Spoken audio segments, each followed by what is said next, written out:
from the National News Studio, Sri Lanka.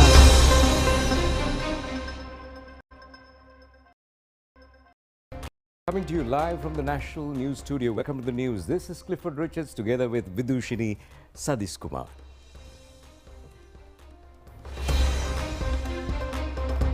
Program to distribute urea fertilizer for yellow season concludes successfully. International Monetary Fund praises for reaching an agreement to assist Sri Lanka's economy. President emphasizes the need for a policy change in the health sector. A new 10 independent party coalition. Sri Lanka triumph against Pakistan.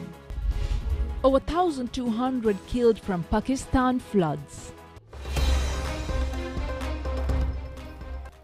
And topping the stories, the Ministry of Agriculture says that the distribution of urea fertilizer imported under the Indian Credit Line facility for the yellow season has been completed. Well, Minister Mahinda Amaraveera says a decision has been reached to distribute urea for other crop cultivations including corn, potato and tea. Only 248,000 hectares of paddy fields were cultivated with the start of the yellow season due to chemical fertilizer shortage, and uncertainty prevails over organic fertilizer among farmers. However, the ministry objective was to cultivate 275,000 hectares of paddy fields. The decision was reached to distribute urea fertilizer for yellow season, considering the risk prevailed over a severe food shortage with the decline of paddy production.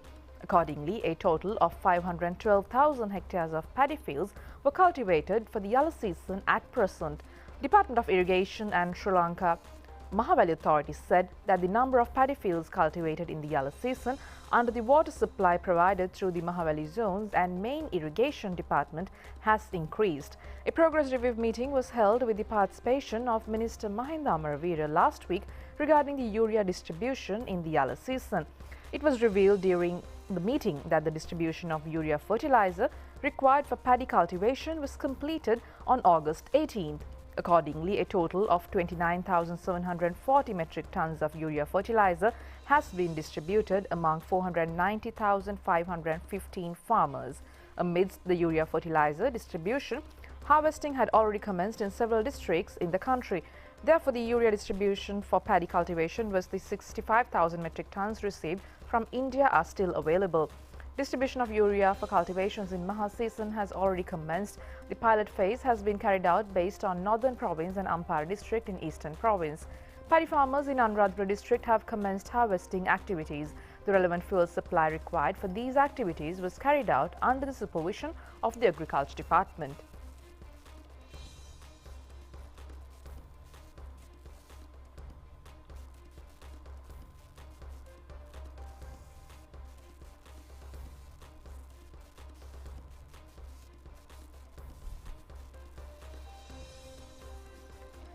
The Sri Lanka Petroleum Private Tanker Owners Association said that adequate fuel reserves are available with the Ceylon Petroleum Corporation. However, they pointed out that the delays in the distribution process have occurred due to the delay in the process to place orders.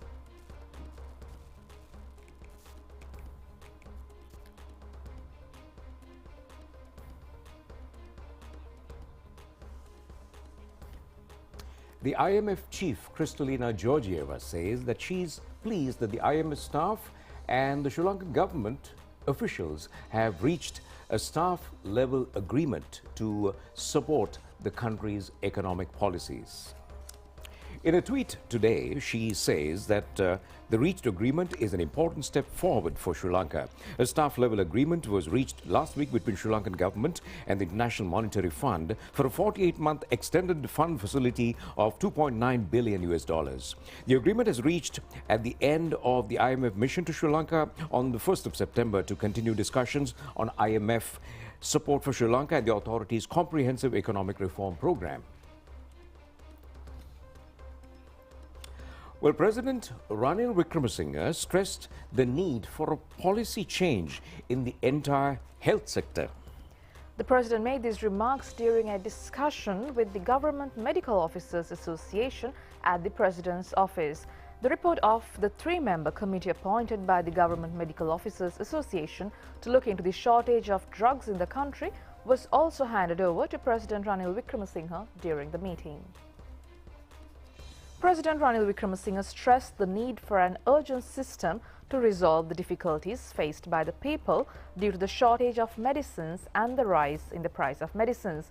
The President also said that he will discuss with the World Bank and the International Monetary Fund about the other needs in the health sector, including medicines. The increase in drug prices has become a major problem in the country today, and the need for a proactive decision by the government to provide some relief for essential drugs and the problem that may arise from patients avoiding taking drugs or increasing visits to government hospitals due to the increase in drug prices were discussed at length during the meeting. President Ranil Wickremesinghe also pointed out the need to expand and develop the facilities of Colombo National Hospital, Kalubowila Hospital and Jayawardenepura Hospital, as well as the need for policy change in the entire health sector. The President was also informed about the introduction and development of medical tourism in Sri Lanka. They pointed out that there is a need to introduce a professional development program to upgrade the grades of all universities, including Rajarata, Peradeniya, Karapitiya.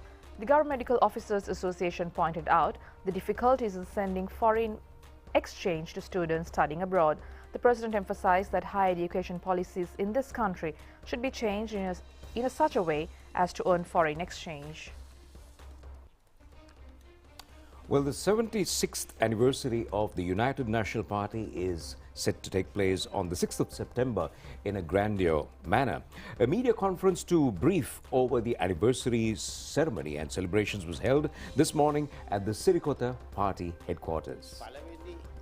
Parliamentarian Vajra Abeyewardene said that the first Prime Minister of the country, the late D.S. Senanayake, was elected to premiership with the consent of all in Parliament. Accordingly, he said that the United National Party has embarked on the path and achieved the maximum within a democratic framework. He said that the nomination of President Ranil Wickremesinghe was made by the Leader of the House, who is a part of the ruling party, while the nomination was seconded by a member of the opposition. He added that the President has taken the responsibility of the nation, and the President emphasized the need to support of the 175 members of Parliament at minimum to rebuild the nation. Accordingly, he said that the 76th anniversary of the party will be held under the theme Stand United.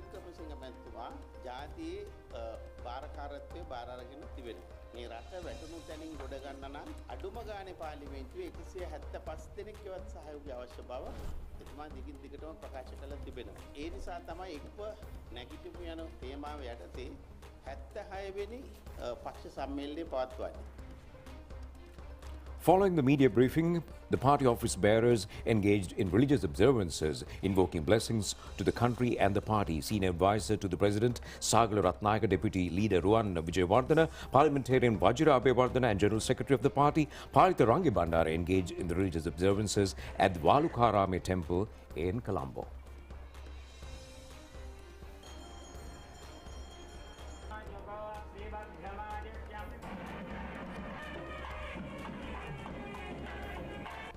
Meanwhile, the Supreme Lanka Coalition, formed with 10 independent parties, was launched today.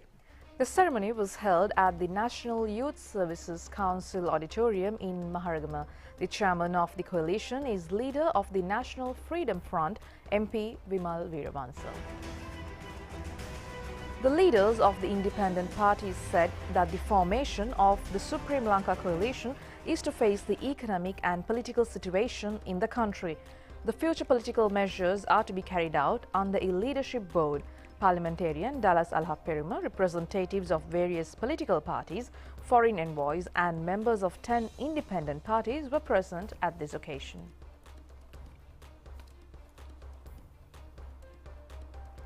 President Ranil Wickremesinghe emphasizes that the rule of law cannot be protected without the police and an independent judiciary. The President, Ranil Wickremesinghe, said this while addressing the ceremony held at the Bambalapitiya Police Field Headquarters yesterday on the occasion of the 156th anniversary of the police. President Ranil Wickremesinghe was welcomed amidst police salutation to commence the 156th anniversary of the Sri Lanka Police held at the Police Field Force Headquarters.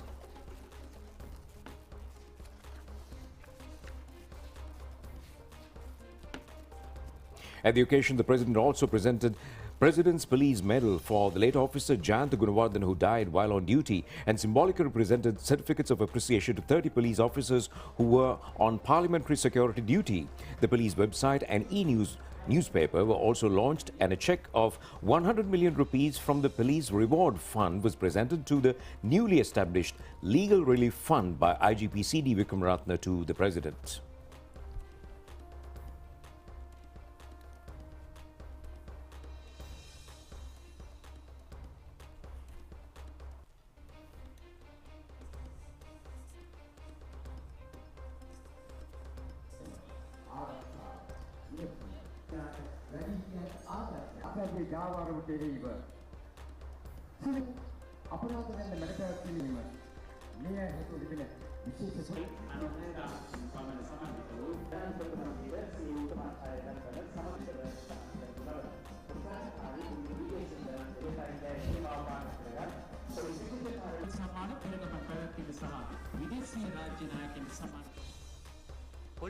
President Wickremesinghe pointed out that the country's democracy and the rule of law must be established in order to succeed in the economic recovery of the country. The President further said that in order to protect the democracy of a country, the Constitution should be protected, referring to the anti-government protesters' attempt to take over the Parliament on 13th July. He said that if the protesters had captured the Parliament on that day, the country's democracy would have ended and the rule of law would have been violated, pointing out that the police protected the rule of law and the Constitution. At that time, the President said that he would take this opportunity to pay tribute to the entire police department. He said that he witnessed the friendship between the two groups in this celebration, no matter how much the media accused the police and said that the police had attacked their photographers. President and also the Prime Minister Dinesh Gunawardena, Speaker Mahinda Yapavardhana, Minister of Public Security Tilan Alas, Chief of President's Staff and a Senior Advisor to the President on National Security Sagal Ratnayaka, Secretary to the Minister of Public Security S. Hettiarachchi were present. Officials of the international police representing many countries and senior officers of the Sri Lanka Police Department were also present. President Ranil Wickremesinghe has extended his heartfelt condolences to the family of the late leader of the Soviet Union, Mikhail Gorbachev, and the people of Russia. The President has extended the condolence message to Russian President Vladimir Putin on the passing of the late Soviet Union leader Gorbachev. He had noted that the late Soviet Union leader will be remembered as a preeminent world leader whose commitment to forging partnerships with other nations changed the course of history and paved the way for a new era in global relations. President Wickremesinghe, in his condolence message, he has indicated that the Sri Lankan government and the people of Sri Lanka will share the grief together with the family of the late leader of the Soviet Union, Mikhail Gorbachev, and the people of Russia. Prime Minister Mohammad Shehbaz Sharif received a telephone call from President Ranil Wickremesinghe today. Well, the Pakistani Prime Minister also felicitated President Wickremesinghe on his election as the new President of Sri Lanka. President Wickremesinghe offered sympathies of the widespread devastation caused by recent floods in Pakistan and condoled with the Prime Minister Sharif on the loss of lives. He expressed solidarity with the government and the people of Pakistan braving the unforeseen natural calamity with resolve. Prime Minister Shehbaz Sharif thanked President Wickremesinghe for his compassion and expression of support in these testing times and briefed him on the large-scale destruction caused across Pakistan by unprecedented rainfall resulting in floods and landslides. The Pakistani Prime Minister also apprised the President of Sri Lanka of the government's well-coordinated humanitarian response, including the establishment of a relief fund in which people in Pakistan and overseas can donate to the flood relief efforts. He reiterated the need for enhanced awareness in the international community about the scale of floods which have deluged one-third of the country. The two leaders expressed desire to further strengthen the fraternal relations between Sri Lanka and Pakistan in areas of mutual interest. Meanwhile, World Food Programme Regional Director for Asia and the Pacific, John Aliff, currently on a visit to Sri Lanka, paid a courtesy call on the Minister of Foreign Affairs, Ali Sabri, recently. The Foreign Minister appreciated the support extended by World Food Programme to Sri Lanka over the past decades in many areas, including the national health system by supporting national nutrition programs, the national school meal program in strengthening the food systems to ensure access and availability of food, and in developing shock-responsive safety net programs, particularly with the Department of Samruddhi. He praised the regional director of the efforts taken by the government of Sri Lanka in dialogue with all stakeholders, including domestic and international partners, to emerge from the challenges facing the country. The regional director briefed the foreign minister on the progress of the ongoing WFP programs in the country, particularly the social safety net programs, and added that the World Food Programme will continue to support and cooperate closely with the government of Sri Lanka during this challenging time. Opposition leader Sajith Premadasa says if he had taken over the premiership, then he would only be able to witness the price hike of commodities. Therefore, he said that he refrained from taking up the post, considering the plight of the people. The opposition leader made these remarks during a public gathering in Balapitiya. The opposition leader Sajith Premadasa said that close to 22 million people in the country are suffering at present. He said that the SLPP activists pointed to the President and the Prime Minister as per their mandate.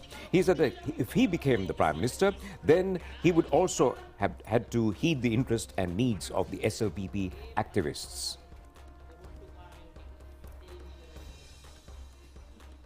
Well, the Eastern Province has secured the first place in the country from the overall performances as per the rankings of the Examinations Department based on the GCE Advanced Level examination results.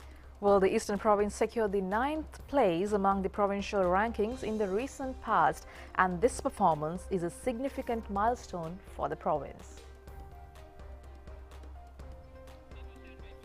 A total of 17,025 school applicants from the Eastern Province sat for the 2021 GCE Advanced Level examination, out of which 11,237 applicants have gained eligibility for university entrance with an average of 66%. Under the rankings for this year, Uva Province has secured the 2nd place, while the 3rd place has been given to Northern Province. In addition, all-island first in biology is Tamilvanan Dwakesh, a student from St. Michael's College in Batticaloa district. Meanwhile, Lokidan Kisopan of the Chenkaladi National School in Batticaloa secured the 4th place in physics. Governor of Eastern Province Anuradha Yahampath has indicated that a streamlined educational methodology implemented for students in Eastern Province is the reason for this achievement. Educational Director for Eastern Province Naguleshwari Pulnayagam said that the educational activities of the students were continued using distant learning systems and the new educational methodologies even during the COVID-19 pandemic period. The students who excelled at the GCE Advanced Level examination this year participated in the Sunday I-Bowan telecast on national television this morning. Well, with that, stay tuned for foreign news coming up next. Prima Kotomi, Pantan. Manike hot and spicy, cheering got the navy. Satte Devi. Kappe ate, match a pantera lamajabi. Sarah Devi. Hit a talent at the vena, fun minima vinuna. Sarah Davi at the Nari Kotomi, Pantama, fun papa plevena. Set take a canecuna, Sarah Davi at the Nari Kotomi. Prima Kotomi, Pantamai.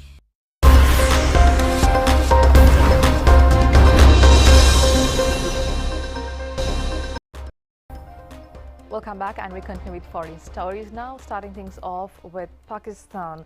The toll from cataclysmic floods in Pakistan continues to climb, with 57 more deaths, 25 of them children, as the country grapples with a relief and rescue operation of near unprecedented scale.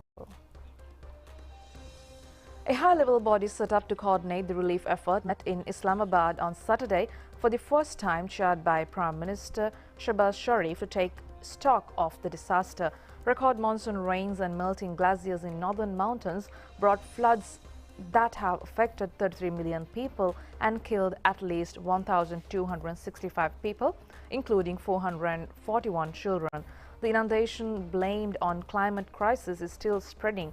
The proportion of children's deaths has raised concern. On last Friday, the UNICEF said there was a risk of many more child deaths from disease after floods. The floods that have inundated a third of the country were preceded by 4 heat waves and multiple raging forest fires. The disaster management chief told the high-level meeting, highlighting the effects of climate crisis in the South Asian nation. The fires were particularly severe in the southwestern province of Balochistan, destroying swaths of pine nut forests and other vegetation not far from areas now underwater. Balochistan has received 436% more rain than the 30-year average this monsoon. We are experiencing extremes in weather conditions as the West continues to roast in dangerous heat. 2 Northern California wildfires are growing and some residents have been told to leave, officials said. Well, the Mill Fire in Siskiyou County almost doubled in size since Friday and was burning yesterday at an estimated size of 4,254 acres with 25% containment, officials said. They further said that the blaze destroyed 50 structures as it spread and forced the evacuation of an estimated 1,000 people. The cause of the fire, which has been burning for 1 day, remains under investigation, and evacuation orders for Weed, Lake Shastina and Edgewood are in place. Officials in Siskiyou County are also battling the mountain fire, which had grown over 4,812 acres with 5% containment. Officials said the fire was burning in steep terrain and spreading further as it spread, prompting the evacuation of over 300 people. The cause of the mountain fire remains under investigation and evacuations have been ordered. Well, from California, moving on to Japan, Typhoon Hanamna is heading north over waters of south of Okinawa Prefecture. Japan's meteorological agency says the powerful typhoon was slowly heading north over waters 130 kilometers southeast of Ishigaki Island, Okinawa, as of yesterday noon. It has a central atmospheric pressure of 955 hectopascals. The maximum wind velocity around its center is 144 kilometers per hour, with gusts of 216 kilometers per hour. The storm is packing winds of 90 kilometers per hour or more within a radius of 130 kilometers of its core. The typhoon is forecast to come very close to Okinawa's Sakishima Islands, including Ishigaki and Miyako Islands, through yesterday night. As the typhoon is moving slowly, stormy conditions are expected to last for many hours. People are advised to be vigilant for wind gusts and high waves. The city of Miyakojima issued an evacuation order for all of its 55,541 residents in 29,295 households yesterday morning. Now, this is a great attraction. Celebrating the Vietnam's National Day, there was a hot air balloon festival held in An Giang province and entertaining a crowd of local as well as many visitors as well. Well, the opening ceremony, around 600 officers, officials, employees, armed forces, ethnic minorities, local people and pupils gathered in the shape of a Vietnam map to hold a ceremony to salute the flag. The 200-meter wide national flag then was lifted to a height of 50 meters. Well, this is the first time local people have participated in this impressive festival. Weather officials in Japan say the country has just experienced its second hottest summer on record. The meteorological agency released a report based on data from June to August. It says the average temperature was 0.91 degrees Celsius warmer than usual. The figure is the second highest since record keeping began in 1898. The highest was in 2010. The mercury soared especially in eastern and western Japan and the Okinawa and Amami regions. The report says the average sea surface temperature in waters near Japan this summer was 0.8 degrees warmer than usual. That's the highest since record keeping began in 1982, tying with 2001 and 2016. Officials say the higher temperature was because of a Pacific high-pressure system that extended mainly over waters south of Japan. They also say global warming may have been a factor. They point out that higher sea surface temperatures can aid the development of typhoons. An official at the agency says record temperatures are likely to become more frequent. Prima Kotomi Pantan.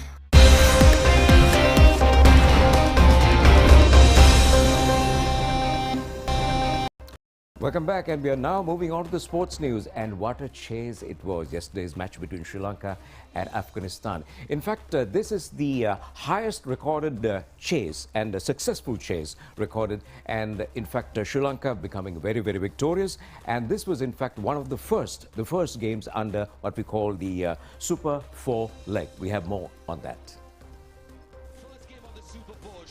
Winning the toss.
Bhutan, Maldives and hosts Sri Lanka are taking part in the tournament.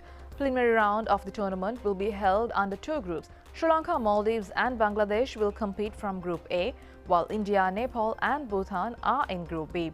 Sri Lanka has named 24-member squad for the championship. Captain of the Sri Lankan side is Thamodya Saratkumara from Sri Sumangala College in Kandy. K.A. Arunasampath is the head coach. The tournament will begin with the match between Bhutan and India scheduled at 3:30 p.m. tomorrow. Second match is between Sri Lanka and Bangladesh, which is scheduled at 8 p.m. tomorrow.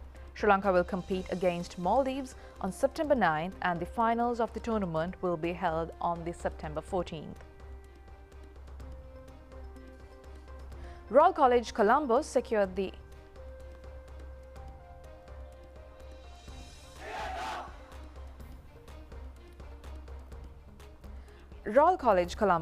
Bradby Trophy for the fourth consecutive time. However, the second leg of the encounter, which was held yesterday, was won by Trinity College, Kandy. This year's edition was held following a 2-year break. The first leg of the encounter was won by Royal College Colombo 29 points to nil. Second leg of the encounter was held at Pallikale Rugby Stadium in Kandy yesterday. The match was won by Trinity College, Kandy 26 to 21 points. At the end of the 2-leg encounter, Royal College scored 50 points and Trinity scored 26 points overall. Accordingly, Royal College Colombo secured the 76th Bradby Trophy.